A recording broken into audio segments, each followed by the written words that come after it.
Kalepadal police पथकांची धडाकेबाज कारवाई पहा. सतर्क भारत मार्शल टाइम्सवर. काळेपडळ तपास पथकाने दाखवली अफाट शिताफी. लग्नमंडपाच्या कामाचे पैसे चोरून फरार झालेल्या आरोपीला अखेर ठाणे येथून अटक करण्यात आली आहे.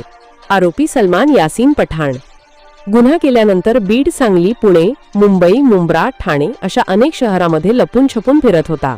मोबाईल बंद ठेवत पोलिसांना गुंगारा देण्याचा प्रयत्न त्याने केला. मात्र पोलीस हवालदार प्रतीक लाहीगुडे यांच्या तांत्रिक विश्लेषणाच्या आधारे सहाय्यक पोलीस निरीक्षक अमित शेटे आणि त्यांच्या चमूने त्याचा ठावठिकाणा शोधला आणि ठाण्यातून शिताफीने ताब्यात घेतलं. या कारवाईतून चोरीस गेलेली रोख रक्कम, सोन्याचे दागिने, चारचाकी वाहन आणि मोबाईल असा एकूण 15,06,420 रुपयांचा मुद्देमाल हस्तगत करण्यात आला आहे. ही यशस्वी कारवाई पोलीस उपआयुक्त राजकुमार शिंदे, सहाय्यक पोलीस आयुक्त धन्यकुमार गोडसे आणि वरिष्ठ पोलीस निरीक्षक मानसिंग पाटील यांच्या मार्गदर्शनाखाली पार पडली.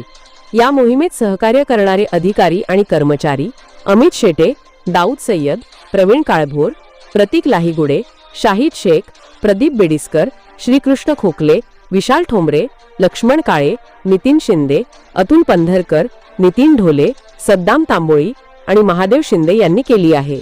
सुरक्षित रहा. पहा सतर्क भारत मार्शल टाइम्स पुणे.